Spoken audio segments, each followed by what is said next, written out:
নমস্কাৰ সকলোকে স্বাগতম জনাইছোঁ স্মাৰ্ট এডুকেশ্যন চেনেলটোলৈ। আজি আৰ্ট এণ্ড কালচাৰৰ 10টা অতিকৈ গুৰুত্বপূৰ্ণ প্ৰশ্ন আলোচনা কৰিবলৈ ওলাইছোঁ।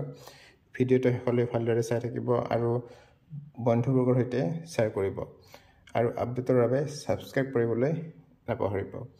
আজিৰ ভিডিঅ'ৰ প্ৰথম প্ৰশ্নটো হ'ল the Nuakhai festival is predominantly observed in which state?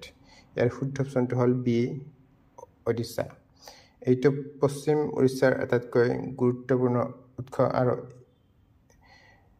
এই উৎসৱটো বছৰৰ নতুন চাউল খোৱাৰ উদ্দেশ্যে কৰা হয়। ইয়াক সাধাৰণ উৎসৱ হিচাপে পালন কৰে আৰু এই উপলক্ষে নতুন চাউল, গাখীৰ আৰু চেনিৰ সৈতে ৰন্ধা হয় আৰু তাৰপিছত দেৱী লক্ষ্মীলৈ ভোগ হিচাপে আগবঢ়োৱা হয়।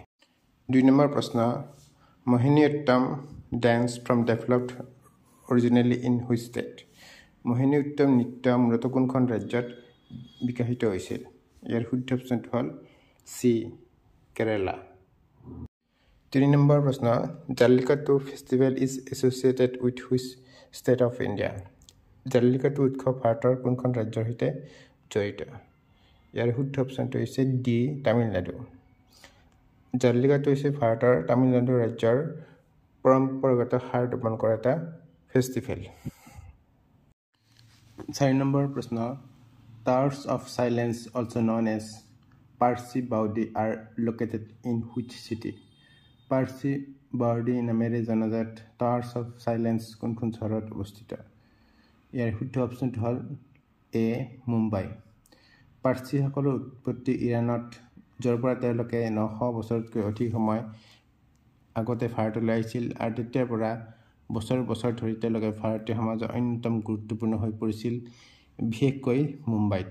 আৰু মুম্বাইৰ জৰষ্ট্ৰিয়ান টাৱাৰ অফ চায়েন্স 672 চনত ছেঠ মোদী হিৰজীয়ে নিৰ্মাণ কৰিছিল আৰু জৰষ্ট্ৰাৰৰ অনুগামী পাৰ্চীসকলৰ বিশ্বাসৰ কথা মনত ৰাখি এই টাৱাৰটো নিৰ্মাণ কৰা হৈছিল। 5 নম্বৰ প্ৰশ্ন, Nagoba Jatara a tribal festival is held in the state of? Nagoba Jatara এটা জনজাতীয় উৎসৱ কোন ৰাজ্যত অনুষ্ঠিত হয়? ইয়াৰ শুদ্ধ অপশ্যনটো হ'ল ডি তেলেংগানা। এইটো ভাৰতৰ তেলেংগানাৰ ইন্দিৰাভেলী মণ্ডল আদিলাবাদ জিলাৰ কেছলাপুৰ গাঁৱত অনুষ্ঠিত হয় আৰু এইটো দ্বিতীয় সৰ্ববৃহৎ জনজাতীয় কাৰ্নিভেল আৰু গণ্ডু জনজাতিৰ মেচাৰাম বংশই 10 দিন ধৰি এই উৎসৱটো উদযাপন কৰে।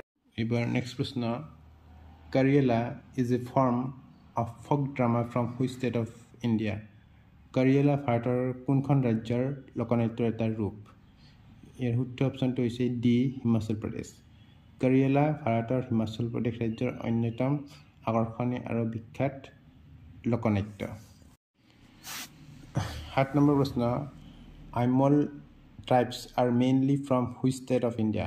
আইমল জনগোষ্ঠী মূলতঃ ভাৰতৰ কোনখন ৰাজ্যৰ? ইয়াৰ শুদ্ধ অপশ্যনটো হৈছে বি মণিপুৰ।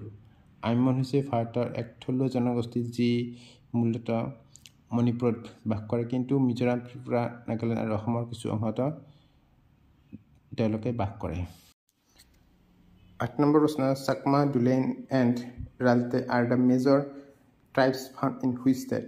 চাকমা, ডুলেন আৰু ৰালটে কোনখন ৰাজ্যত পোৱা প্ৰধান জনজাতি? ইয়াৰ শুদ্ধ অপশ্যন হ'ল এ মিজোৰাম। চাকমা, ডুলেন আৰু ৰালটে হৈছে মিজোৰামত পোৱা প্ৰধান জনগোষ্ঠী। 9 নম্বৰ প্ৰশ্ন, Sangai festival is celebrated in which of the following Indian states? Sangai উৎসৱ নিম্নলিখিত ভাৰতৰ কোনখন ৰাজ্যত উদযাপন কৰা হয়? ইয়াৰ শুদ্ধ অপশ্যনটো হ'ল মণিপুৰ। ছাংগাই উৎসৱ হৈছে মণিপুৰ পৰ্যটন বিভাগে প্ৰতি বছৰে 21 নৱেম্বৰৰ পৰা 30 নৱেম্বৰলৈ আয়োজন কৰা এক বাৰ্ষিক সাংস্কৃতিক অনুষ্ঠান।